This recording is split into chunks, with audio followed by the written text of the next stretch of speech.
اعوذ باللہ من الشیطان الرجیم بسم اللہ الرحمن الرحیم الحمدللہ رب العالمین الصلاۃ والسلام علی سید الانبیاء والمرسلین سیدنا و نبینا و شفیعنا و مولانا ابی القاسم محمد وآل بیتہ الطیبین الطاہرین المعصومین المظلومین المنتخبین الملتزمین ولعنۃ اللہ علی اعدائہم وقتلتہم ومنکر فضائلہم ومصائبہم اجمعین اما بعد فقد قال اللہ سبحانہ تبارک و تعالی فی کتابہ المجید وفرقان الحمید وقولہ الحق بسم اللہ الرحمن الرحیم والعصر ان الانسان لفی خسر الا الذین آمنوا وعملوا الصالحات وتواصوا بالحق وتواصوا بالصبر صلوات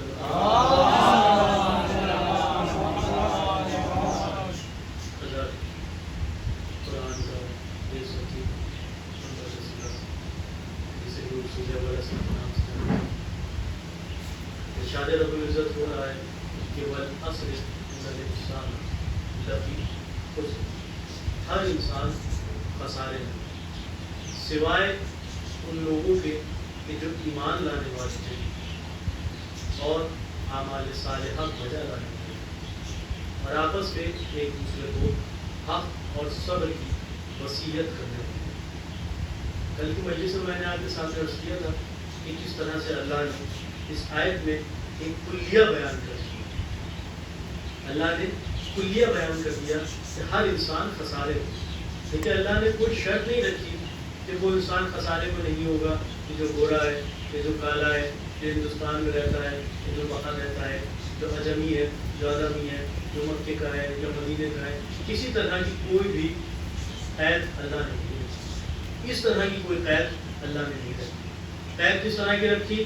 الا الذین آمنوا وعملوا الصالحات وتواصوا بالحق وتواصوا بالصبر۔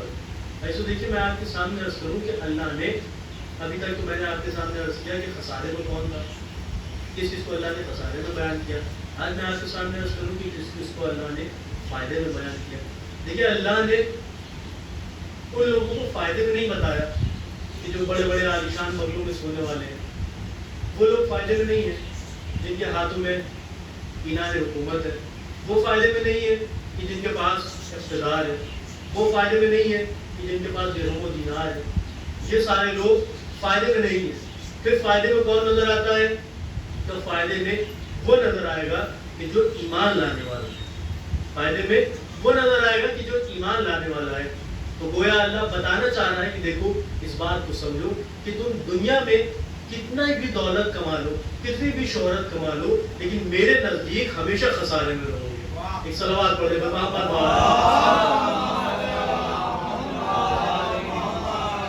دنیاوی کسی چیز کو پا لینے کا نام فائدہ نہیں۔ اب عزیزو دیکھیے میں آپ کے سامنے عرض کروں کہ یہ جو انسان ہے، انسان کی ایک فطرت ہوتی ہے۔ آپ مجھے بتائیں کہ آپ کے نزدیک کوئی ایسا شخص، کوئی ایسا دوست، رشتہ داروں میں، خاندان میں، کہیں بھی اسکول میں، آفس میں، کالج میں، کہیں بھی کوئی شخص ایسا ہے کہ جس نے آپ سے کہا ہو کہ بھائی آپ کو معلوم ہے ہمیں نقصان اٹھانا بہت پسند ہے؟ آپ مجھے بتائیں کوئی ایسا شخص آپ کو ملا کہ جس نے کہا کہ بھائی ہمیں نقصان اٹھانا بہت پسند ہے؟ یعنی ایسا کوئی شخص نہیں ہوتا ہے۔ انسان کیا کہتا ہے؟ کہ انسان یہی کہتا ہے کہ ہمیں فائدہ اٹھانا صحیح لگے گا، ہم فائدہ اٹھانا پسند کریں گے، ہم نقصان میں رہنا پسند نہیں کریں گے۔ تو اب ایک بات سمجھ میں آئے کہ یہ انسان کی فطرت ہے کہ انسان فائدے میں رہنا چاہتا ہے، انسان فائدے میں رہنا چاہتا ہے، انسان نقصان میں رہنا نہیں چاہتا۔ لیکن اللہ کیا کہہ رہا ہے؟ کہ اللہ کہہ رہا ہے کہ ہر انسان خسارے میں، ہر انسان نقصان میں، ہر انسان گھاٹے میں۔ تو اب اگر انسان کو فائدہ حاصل کرنا ہے تو فائدہ کیسے حاصل ہوگا؟ کیا دیکھیے فائدہ کس انداز سے حاصل ہوگا کہ یہ بات تو میں نے آپ کے سامنے عرض کر دی کہ انسان دنیاوی چاہے جتنی دولت جمع کر لے، لیکن ان ساری چیزوں سے اللہ آپ کو نقصان ہی میں رکھے گا۔ اللہ یہ نہیں کہہ رہا ہے کہ وہ لوگ فائدے میں ہو جائیں گے کہ جو درہم و دینار کما لیں گے، جن کے پاس بڑے بڑے عالیشان بنگلے ہوں گے، نہیں، وہ سب لوگ فائدے میں نہیں ہیں، وہ بھی نقصان میں، وہ بھی خسارے میں۔ تو پھر یہ فائدے میں کون نظر آئے گا؟ یہ فائدے میں کون نظر آئے گا؟ تو اب دیکھنا پڑے گا کہ یہ فائدے میں کون نظر آئے گا۔ ایک صلوات پڑھ دے محمد اب فائدے میں وہ نظر آئے گا کہ جس کی یہ بات سمجھ میں آ جائے گی کہ صحیح کیا ہے، غلط کیا ہے، حق کیا ہے، باطل کیا ہے۔ کچھ غلط تو نہیں بیان کرنا آپ کے سامنے، وہی انسان تو فائدے میں ہوگا. کہا اللہ کی نظر میں وہی انسان فائدے میں ہوگا کہ جو حلال اور حرام کے بیچ میں تمیز کر پائے, جو اس بات کو سمجھ پائے کہ کیا چیز حلال ہے کیا چیز حرام ہے, جو یہ سمجھ پائے کہ شکر کیا چیز ہے اور کفر کیا چیز ہے.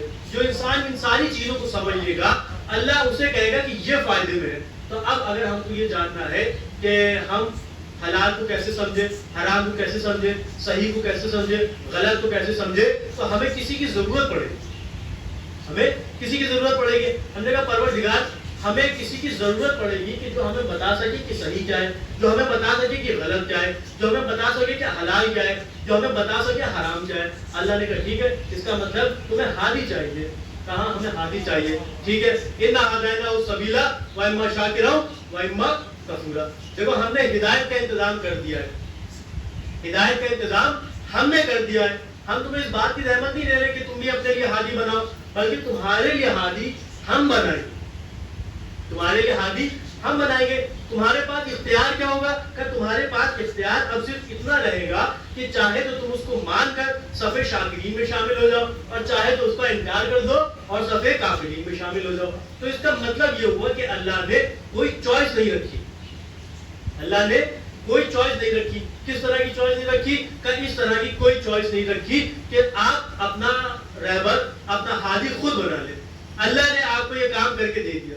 میں آپ کے سامنے عرض کروں کہ دیکھیے دنیا میں جتنے بھی فیل ہیں ان فیل کو دو قسموں میں تقسیم کیا جا سکتا ہے. کون سی دو صاحب, کا ایک قسم وہ ہے کہ جس میں آپ کہہ سکتے ہیں کہ یہ فیل کئی مرتبہ دہرایا جا سکتا ہے, ریکرسیولی ریپیٹ کیا جا سکتا ہے, اور اس میں کوئی حرج نہیں ہے, اس میں کوئی حرج نہیں ہوگا اگر آپ اس عمل کو بار بار دہرا دیں گے. مثلا کسی ایک انسان کے پاس ایک گھر پہلے سے موجود تھا, اللہ نے اس کو عطا کیا, اس نے ایک اور گھر خرید لیے. آپ مجھے بتائیں کہ کیا آپ اس سے جا کر کہیں گے کہ بھائی تمہارے پاس ایک گھر پہلے سے موجود تھا, تمہیں کیا ضرورت تھی ایک اور گھر خریدنے کی؟ نہیں صاحب, ہم نہیں کہیں گے اس سے کہ تمہیں کیا ضرورت تھی ایک اور گھر خریدنے کی. تو اس کا مطلب یہ ہوا کہ اگر ایک ہی کام دوبارہ کیا جائے تو اس میں کوئی حرج نہیں ہے. اور مثال آپ کے سامنے عرض کروں, کسی کے پاس پہلے سے کوئی گاڑی تھی, اس نے ایک اور گاڑی خرید لی. آپ اس کے پاس پہنچ گیا, ارے صاحب یہ کیا کر رہے ہیں, کیا ہوا, کہ آپ کے پاس پہلے سے گاڑی تھی پھر آپ نے گاڑی خرید لی, یہ فضول خرچی کر رہے ہیں. کیا آپ جا کر اس سے کہیں گے؟ کہیں گے ہم اس سے نہیں کہیں گے. ہم کون ہوتے ہیں اس سے کہنے والے؟ یہ اس کے درہم ہے, یہ اس کے دینار ہے, اس نے پیسہ کمایا, اس کے پاس ایک گاڑی پہلے سے تھی, اس کو شاید ضرورت تھی یا اس کو شوق تھا, جو بھی اس کا دل چاہا اس نے ایک اور گاڑی خرید لی. ہم کون ہوتے ہیں اس سے کہنے والے کہ تمہیں کیا ضرورت تھی ایک اور گاڑی خریدنے کی؟ تو اب ایک بات سمجھ میں آئی کہ کچھ اعمال ایسے ہیں, کچھ فعل ایسے ہیں کہ جو اگر دوہرا دیے جائے تو اس میں کوئی حرج نہیں ہے, اس میں کوئی حرج نہیں ہے. اب ایک اور قسم کیا ہے فعل کی, کا ایک اور معاملہ یہ ہو سکتا ہے کہ کچھ فعل ایسے ہیں کہ جن کو آپ دہرا نہیں سکتے. دیکھیے سمجھے اس بات کو جو میں آپ کے سامنے عرض کر رہا ہوں, کہ کچھ چیزیں ایسی ہیں کہ جن کو آپ دہرا نہیں سکتے.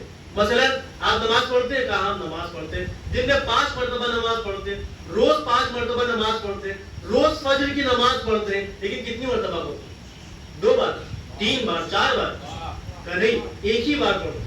ایسا نہیں ہوتا کہ انسان کہے کہ بھائی اب صبح ہو گئی تھی, آنکھ کھل گئی تھی, ہماری نیند خراب ہو گئی تھی, اب نیند نہیں آ رہی تھی, ہم نے 2 رکعت نماز پڑھ لی تھی, پھر ہم نے کہا ایک بار اور پڑھ لے, پھر ایک بار اور پڑھ لے. ہم 7 بجے تک فجر کی نماز پڑھتے رہے, ایک صلوات پڑھتے تھے محمد. ایسا نہیں ہوتا نا, ایسا نہیں ہوتا. کیوں کہ اس کا مطلب یہ ہوا کہ اگر فجر کی نماز پڑھنا ہے تو ایک دن میں 1 مرتبہ پڑھی جائے, دوبارہ فجر کی نماز نہیں ہوتی. یہی روزے کا مسئلہ ہے. کیا کہ اگر آپ کو روزہ رکھنا ہے, مثلا پہلی رمضان کو کسی نے روزہ رکھا, اب دوسری رمضان کو ایک صاحب آگے کھڑے ہو گئے, کہہ رہے کیا رہے صاحب آج بھی ہم روزے سے, ہم نے کہا بہت اچھی بات ہے, آپ کو روزہ رکھنا بھی چاہیے, آپ کے اوپر واجب ہے. کہتے نہیں آج ایک خاص بات ہے. ہم نے کیا خاص بات ہے؟ کہا آج رمضان کی تو دوسری تاریخ ہے لیکن میرا روزہ پہلا ہے. ہم نے کل بھی پہلی رمضان کا روزہ رکھا تھا, آج بھی ہم پہلی رمضان کا روزہ رکھے ہوئے. ہم نے کہا بھائی یہ کیسی بیوقوفوں والی بات کر رہے ہیں آپ, یہ دوسری رمضان کو آپ پہلی رمضان کا روزہ کیسے رکھ لیں گے؟ نہیں صاحب آپ کو نہیں معلوم, ہم نے رکھ لیا ہے. تو ہم کیا کہیں گے؟ ہم نے کہا یہ دیوانے والی باتیں کر رہے ہیں, ایسا نہیں ہو سکتا. لیکن یہی مسئلہ خمس کا بھی ہے, آپ اس سے بہتر جانتے ہیں. خمس آپ نکالتے ہیں, کہاں خمس نکالتے ہیں؟ خمس کس انداز سے نکالا جاتا ہے کہ سال میں ایک ڈیٹ فکس کی جاتی ہے, ایک ڈیٹ فکس کی جاتی ہے, اس ڈیٹ پہ انسان اپنا خمس نکالتا ہے. دیکھیے آپ ہر سال خمس نکالتے ہیں لیکن ہر مہینے خمس نہیں نکالتے, ہر مہینے خمس نہیں نکالتے. خمس نکالتے تو ایک ہی بار ہے نا, کہاں خمس نکالتے ایک ہی بار ہے. خمس کس انداز سے نکلتا ہے؟ کیا خمس اس انداز سے نکلتا ہے کہ سال بھر کے بعد جتنا پیسہ انسان کے اوپر بچا ہے اس کا 20% نکلتا ہے. یہ کیا ہوتا ہے کہ یہ خمس ہوتا ہے، جس میں سے 10% سہم امام کہلاتا ہے اور 10% سہم سادات کہلاتا ہے، اور جو باقی پیسہ بچتا ہے اسے کہا جاتا ہے مال مخمس، مال مخمس۔ اب میں آپ کے سامنے عرض کروں کہ مثال کے طور پر کسی کے پاس اگر 1 لاکھ روپے بچے، سال کے آخر میں کسی کے پاس 1 لاکھ روپے بچے، دیکھیے میرے بڑے بزرگ یہاں تشریف فرما ہے، آپ ان سے پوچھے گا کہ میری بات کی تصدیق کریں گے، اگر کسی کے پاس 1 لاکھ روپے بچے، اس میں سے 20% کا اس نے خمس نکال دیا، اب اس کے پاس کتنے بچے؟ کہا اس کے پاس 80,000 روپے بچے، بچے یا نہیں بچے؟ کہا اس کے پاس 80,000 روپے بچے۔ اب یہ 80,000 روپے اگر وہ سال بھر رکھے رہے، زندگی بھر رکھا رہے، لیکن اس 80,000 کے اوپر خمس واجب نہیں، صلوات پڑھ دے محمد اس 80,000 کے اوپر تو خمس نہیں ہوگا نا، کہاں اس 80,000 کے اوپر خمس نہیں ہوگا۔ اب اگلے سال جتنا پیسہ بچے گا خمس اس پر ہوگا، تو اس کا مطلب یہ ہوا کہ انسان خمس بھی ایک بار نکالتا ہے۔ کچھ چیزیں ایسی ہیں کہ جو صرف ایک بار ہوں گی، سال میں ایک بار ہوں گی یا دن میں ایک بار ہوں گی۔ تو اب ایک بات سمجھ میں آئے کہ کچھ اعمال ایسے ہیں، کچھ فعل ایسے کہ جو بار بار کیے جا سکتے ہیں، کچھ ایسے کہ جو بار بار نہیں کیے جا سکتے۔ بالکل ابھی کی دلیل میں آپ کے سامنے عرض کروں، مجلس ہو رہی ہے، کہاں مجلس ہو رہی ہے، کمیٹی بیٹھی، اس نے کہا کہ بھائی محرم نزدیک آ گیا، ہمیں مجلس کرنا چاہیے۔ کہا بالکل صحیح بات ہے، ہمیں مجلس کرنا چاہیے۔ ایک شخص کھڑا ہوا، اس نے کہا کہ ہم ایک مجلس کر دیں گے۔ کہا صاحب ایک مجلس کی کیا ضرورت ہے، اتنی بڑی کمیٹی، ہم کم سے کم ایک اشرا تو کر ہی سکتے ہیں۔ کہا صحیح ہے، اچھی بات ہے، ہم ایک اشرا کریں گے۔ اب اس کے لیے سب تیار ہو گئے۔ اب کسی نے کہا کہ بھائی اشرا تو ہو جائے گا، لیکن سنے گا کون، سنے گا کون؟ تو ایک شخص کھڑا ہوا، اس نے کہا دیکھیے پریشان نہ ہوئیے، ہمارے جاننے والے جتنے لوگ ہیں ہم ان سب لوگوں سے کہہ دیں گے، انشاءاللہ وہ سب لوگ آ جائیں گے اور مجلس ہو جائے گی۔ کہا اچھا ٹھیک ہے، بہتر ہے۔ اب ہمارے پاس سامنے تو موجود ہے، لیکن یہ بتائیے پڑھے گا کون، پڑھے گا کون؟ سننے والے تو موجود ہے لیکن پڑھنے والا کون ہے؟ پڑھنے والا تو کوئی ہے نہیں۔ دوسرا شخص کھڑا ہوا، اس نے کہا دیکھیے اس کے لیے آپ لوگ پریشان نہ ہوئیے، میرے نزدیک کچھ لوگ ایسے ہیں جو ذاکری کرتے ہیں، جو خطابت کرتے ہیں، جو عالم ہے، میں ان سب سے کہہ دوں گا کوئی ایک آ جائے گا اور یہاں آنے کے بعد مجلس کو خطاب کر دیا کرے گا۔ تو اب ایک بات سمجھ میں آئی کہ سامع بھی ہو گئے اور ذاکر بھی ہو گیا۔ ایک شخص بیچ میں کھڑے ہوئے، انہوں نے کہا کہ بھائی آپ لوگ اشرا کر رہے ہیں، ہم بھی اسی کمیٹی میں، ہم بھی اسی وقت پر اپنا ذاکر لے کر آئیں گے، ہم بھی ایک ذاکر لے کر آئیں گے، ہم بھی اس سے مجلس پڑھوائیں گے۔ آپ اس سے کیا کہیں گے؟ کہا ہم اس سے کہیں گے کہ بھائی یہ اختلاف کی بات کیوں کر رہے ہیں، جب ذاکر کا انتظام ہو گیا ہے، دیکھیے ذاکر کا انتظام ہو گیا ہے تو آپ کیوں اس بات پر اڑے ہوئے کہ ہم اپنا ذاکر لے کے آئیں گے، ہم اپنی مجلس خود کروائیں گے، جبکہ آپ اسی کمیٹی کے، آپ سے پہلے کبھی کسی سے کوئی جھگڑا نہیں ہوا، کوئی فساد نہیں ہوا، کوئی بات نہیں ہوئی، لہذا آپ آج اس طرح کی باتیں کیوں کر رہے ہیں؟ انہوں نے کہا کہ دیکھیے ہم کوئی جھگڑا فساد نہیں کر رہے، ہم جھگڑا فساد نہیں کر رہے، بلکہ ہم یہ چاہتے ہیں کہ ہم بھی کچھ خدمت عزا کریں، لہذا ہم اپنا ذاکر خود سے لے آئیں گے۔ کہہ صاحب آپ اپنا ذاکر خود سے تو لے آئیں گے، لیکن یہاں پر ذاکر کا انتظام پہلے سے ہو چکا ہے۔ لیکن یہی تو کہا جائے گا ان سے کہ بھائی آپ اپنا ذاکر لانے کو تیار ہیں، لیکن یہ کام پہلے ہو چکا ہے، آپ کو اس کام کو دہرانے کی ضرورت نہیں ہے۔ اگر آپ اس کو دہرائیں گے بھی تو خالی اختلاف ہوگا اور کچھ نہیں ہوگا۔ اگر آپ کو کچھ کرنا ہی ہے تو دیکھیے فرش کا انتظام نہیں ہے، آپ فرش کا انتظام کر دیجیے، لائٹ نہیں لگی آپ لائٹ لگوا دیے، مائک نہیں لگا آپ مائک لگا دیے، تبرک تقسیم کرا دیے۔ تو اب ایک بات سمجھ میں آئی کہ وہ کام جو پہلے ہو چکا ہے اسے دوبارہ نہیں کیا جاتا۔ دیکھیے سمجھیے اس بات کو جو میں آپ کے سامنے عرض کر رہا ہوں، وہ کام جو پہلے ہو چکا ہے اسے دوبارہ نہیں کیا جاتا، اسے دوبارہ نہیں کیا جاتا۔ اب اللہ نے کیا کہا؟ اللہ یہ نہیں کہا کہ میں تمہارے لیے ہدایت کی سبیل کر دوں گا، بلکہ اللہ کیا کہہ رہا ہے؟ کہہ رہا ہے کہ میں نے ہدایت کی سبیل کر دی۔ اللہ کہہ رہے ہیں میں نے ہدایت کی سبیل کر دی، یعنی اب تمہیں ہدایت کی سبیل کرنے کی ضرورت نہیں ہے، تمہیں اپنا رہبر، تمہیں اپنا ہادی، تمہیں اپنا رسول، تمہیں اپنا امام بنانے کی خود ضرورت نہیں ہے، یہ زحمت تمہیں اٹھانے کے لیے نہیں ہے، بلکہ میں نے خود ان کا انتظام کر دیا ہے، میں نے خود تمہارے لیے ہادی کا انتظام کر دیا ہے، میں نے خود تمہارے لیے رہبر کا انتظام کر دیا ہے۔ تو اب ایک بات سمجھ میں آئی کہ اس کے انتظام کر دینے کے بعد بھی اب جو لوگ اپنا خلیفہ خود سے چن لے، اپنا امام خود سے بنا لے، تو کیا یہ بات اللہ کے نزدیک صحیح ہے؟ کہ نہیں، یہ بات اللہ کے نزدیک صحیح نہیں ہوگی۔ کیوں؟ کہ اس لیے کیونکہ اللہ کہہ رہے ہیں کہ ہم نے ہدایت کا انتظام کر دیا۔ جب اللہ نے ہدایت کا انتظام کر دیا، جب اللہ نے کہا کہ جو اس کو قبول کر لے گا وہ صف شاکرین میں شامل ہوگا، جو اس کا انکار کرے گا وہ صف کافرین میں شامل ہوگا، تب آپ کی اجازت ہوگا تو جملہ پیش خدمت کروں کہ اس کا مطلب یہ ہوا کہ اللہ کے بنائے ہوئے کو مان لینے کا نام شکر ہے اور اس کے انکار کا نام کفر ہے۔ ایک صلوات پڑھ دے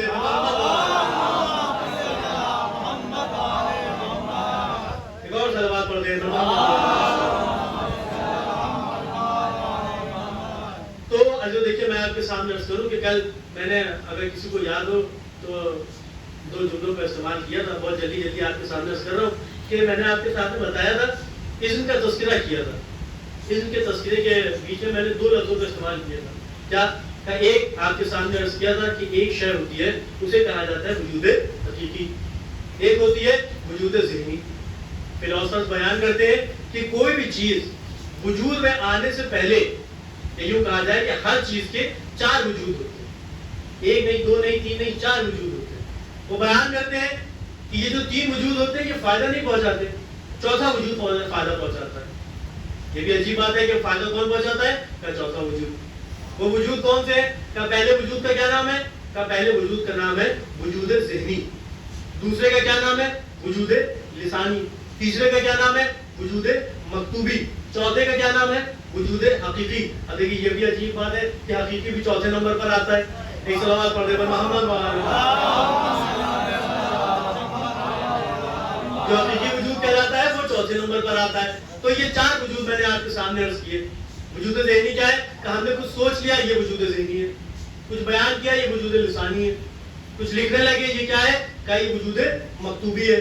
وہ چیز عمل کی شکل میں سامنے آ گئی، یہ کیا ہوئی؟ کہ یہ ہو گئی وجود حقیقی. اب عزیزوں میں آپ کے سامنے عرض کروں کہ آپ نماز پڑھتے ہیں، کہاں ہم نماز پڑھتے ہیں. فجر کے نماز کا وقت ہوا، ہم اٹھے، نیند آ رہی تھی، رات بھر جاگے ہوئے تھے، ہم نے سوچا آنکھیں کھولی، ذہن میں سوچ لیا نماز، سوچ کے سو گئے. آپ مجھے بتائیں کہ آپ کی نماز ہو گئی؟ کیا فجر کی نماز ہو گئی، ادا ہو گئی، اس کا ثواب مل گیا؟ کہ نہیں. اچھا ٹھیک ہے، ہم نے اٹھے، ہم نے سوچ بھی لیا اور سوچنے کے بعد ہمیں سکون نہیں ملا. ہم اٹھ کر پورے گھر میں چیخنے لگے، دوڑنے لگے، فجر کی نماز فجر کی نماز فجر کی نماز، سب کو جگا دیا اور اس کے بعد جا کے اپنے بستر پر پھر سو گئے. آپ مجھے یہ بتائیں کیا نماز ادا ہو گئی؟ کیا آپ کو اس چیز کا ثواب ملا؟ نہیں، اس چیز کا کوئی ثواب نہیں ملا. پھر کیا ہوا؟ ہم اٹھے، ہم نے اٹھنے کے بعد اپنے پاس سے کاغذ قلم اٹھایا، ہمارا دل نہیں چاہ رہا تھا اٹھنے کا، رات بھر کے تھکے ہوئے تھے، ہم نے کاغذ لیا قلم لیا، اس پہ لکھنا شروع کر دیا فجر کی نماز، دوسری بار لکھا فجر کی نماز، تیسری بار لکھا فجر کی نماز، اور یہاں تک کہ کئی مرتبہ لکھا فجر کی نماز، فیس بک پر اسٹیٹس ڈال دیا فجر کی نماز، اور اس کے بعد جا کر پھر سو گئے. آپ مجھے بتائیں اس کا کوئی فائدہ ہوا؟ کیا اس کا کوئی فائدہ ہوا؟ کیا آپ کی نماز ادا ہو گئی؟ کیا اس نماز کا کوئی فائدہ ہوا؟ کیا اس نماز کا کوئی ثواب ملا؟ نہیں، اس نماز کا کوئی ثواب نہیں ملا. یہی مسئلہ حج کے لیے بھی ہے، یہی مسئلہ زکات کے لیے بھی ہے، یہی مسئلہ خمس کے لیے بھی ہے. تو اب ایک بات سمجھ میں آئی کہ کوئی بھی عبادت ہو جب تک وہ وجود حقیقی کی شکل میں سامنے نہ آ جائے تب تک وہ ثواب نہیں پہنچاتی. آپ دن رات سوچتے رہے نماز نماز نماز، وہ نماز فائدہ نہیں پہنچائے گی. دن رات کہتے رہے نماز نماز نماز، وہ نماز فائدہ نہیں پہنچائے گی. دن بعد لکھتے رہے نماز نماز نماز، وہ نماز فائدہ نہیں پہنچائے گی. نماز فائدہ کب پہنچائے گی؟ کہ نماز اس وقت فائدہ پہنچائے گی، نماز کا ثواب اس وقت حاصل ہوگا کہ جب آپ وضو کریں گے، جب آپ نیت کریں گے، مصلی پر جا کر کھڑے ہوں گے، نماز کو پڑھیں گے. اب جب آپ نماز پڑھیں گے تب آپ کو نماز کا ثواب ملے گا. لیکن کچھ غلط تو نہیں عرض کر رہا آپ کے سامنے کہ اس کا مطلب یہ ہوا کہ جب تک نماز آپ پڑھ نہیں لیں گے تب تک آپ کو نماز کا فائدہ نہیں ہوگا. سوچنے سے نماز کا فائدہ نہیں ہوگا، بات کرنے سے نماز کا فائدہ نہیں ہوگا، لکھنے سے نماز کا فائدہ نہیں ہوگا. لیکن خدا کی قسم کہ ذات ہے امیر المومنین علیہ الصلوۃ والسلام کی کہ اگر ذہن میں آ گئے تو ذہن کی طہارت، زبان پر آ گئے تو زبان کی طہارت، لکھنے لگے تو قلم کی طہارت، اور اگر سامنے آ گئے تو نسلوں کی طہارت. ایک صلوات پڑھیں.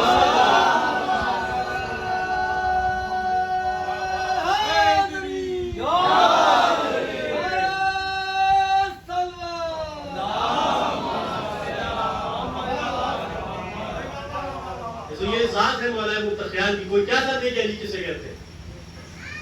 ایک اعلان عزیز آپ کے لیے یہ بھی ہے کہ گزشتہ کچھ دنوں کے لیے میں معذرت چاہتا ہوں، لیکن کل سے انشاءاللہ 8:15 بجے کے آس پاس مجلس شروع ہو جائے گی. 8:15 بجے انشاءاللہ میں ممبر پر آ جاؤں گا. صلوات پڑھتے ہوئے محمد ایسے دیکھیے کہ یہ مولا علی کی ولایت کوئی ہلکی پھلکی چیز نہیں ہے. بہت بلدی شے ہے کہ جس کا نام علی کی ولایت ہے، بہت بلدی شے ہے کہ جس کا نام علی ولی اللہ ہے. کیوں؟ کہ یہ کربلا کا پورا واقعہ جو ہوا یہ کب ہوا؟ امام حسین آخری وقت تک کوشش کر رہے تھے یا نہیں کہ اتحاد ہو جائے، جنگ نہ کرنا پڑے؟ کہاں امام حسین نے آخری وقت تک کوشش یہی کی کہ جنگ نہ ہو، جنگ نہ ہو. لیکن اس کے بعد امام نے فرمایا کہ یہ بتاؤ تم مجھے کیوں قتل کرنا چاہتے ہو؟ اس سامنے سے کیا آواز آئی؟ بغضن لی ابی، ہم آپ کو آپ کے بابا کی بغض میں قتل کرنا چاہتے ہیں۔ جب امام نے یہ سنا تو اس کے بعد امام نے فرمایا کہ ٹھیک ہے، اگر تم ولایت علی کے منکر ہو تو پھر تم سے اتحاد نہیں ہو سکتا، اب تم سے صرف جنگ ہی ہوگی۔ بس عزیز عرض کر چکا میں آج محرم کی تیسری تاریخ، مختلف مقامات پر مختلف ذاکرین سے مختلف امام باڑوں میں آپ آج کربلا کے مختلف شہداء کے مسائل بیان کرتے ہیں۔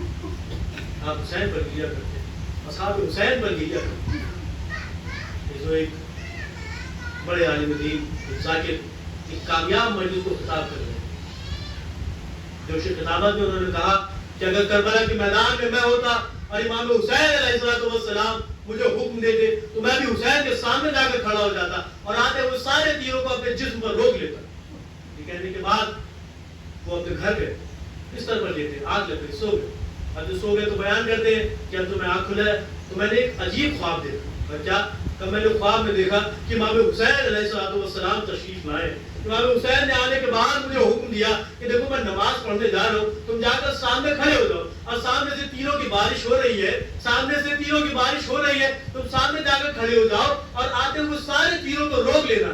ایسے یہ کہتے ہیں کہ امام حسین نے حکم دیا تھا، لہٰذا میں سامنے تو جا کر کھڑا ہو گیا، لیکن خواب میں بھی میرے ہاتھ پیر تھرتھرا رہے تھے، میں ڈر رہا تھا، میں کانپ رہا تھا۔ وہ کہتے ہیں کہ جب بھی سامنے سے کوئی تیر آتا تھا تو کبھی میں دائیں جانب بڑھ جاتا تھا، کبھی بائیں جانب بڑھ جاتا تھا، کبھی زمین میں بیٹھ جاتا تھا، یہاں تک کہ امام حسین کی نماز پوری ہوئی۔ اور اب تو میں نے پلٹ کے دیکھا تو کیا دیکھا کہ سارے تیر امام حسین علیہ السلام کے جسم اثر میں پیوست ہو چکے تھے۔ امام حسین علیہ السلام نے نماز کو پورا کیا اور اس کے بعد آگے بڑھے، میرے کندھے پر ہاتھ رکھا، ہاتھ رکھنے کے بعد کہا کہ بھائی دیکھو اس میں تمہاری کوئی غلطی نہیں ہے، اس میں تمہاری کوئی غلطی نہیں ہے، لیکن دیکھو اس بات کا خیال رکھنا کہ آئندہ سے کبھی میرے اصحاب کی برابری کرنے کی کوشش نہ کرنا، کیونکہ اللہ نے جیسے اصحاب مجھے عطا فرمائے ایسے اصحاب نہ میرے نانا کو دیے تھے نہ میرے بابا کو دیے تھے۔ آج جو کربلا کا میدان ہے، ایک جانب سعید گرے، ایک جانب زہیر گرے، ایک کے پاس پہنچے، وہاں کیا سوال ہوا کہ مولا کیا آپ مجھ سے راضی ہیں؟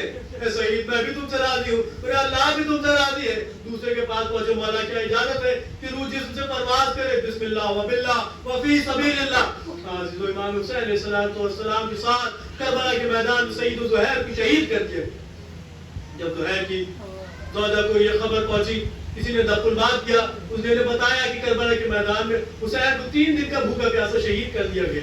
ایک مرتبہ گریہ کرنا شروع کیا، امام حسین کے اوپر آنسو بہا رہی ہے، ماتم کر رہی ہے۔ ماتم کرتے کرتے کچھ خیال آیا کہ ایک مرتبہ اپنے غلام کو بلایا کہ دیکھو ادھر آؤ، تمہیں معلوم ہے کہ کربلا کے میدان میں حسین کو شہید کر دیا گیا ہے؟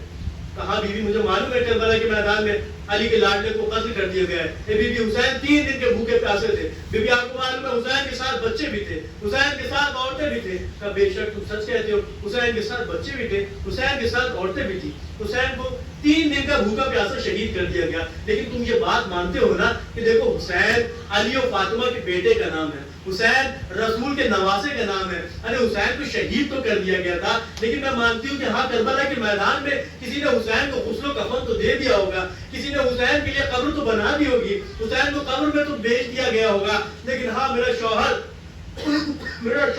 بلا حسین کے سامنے اس کو کس نے پوچھا ہوگا؟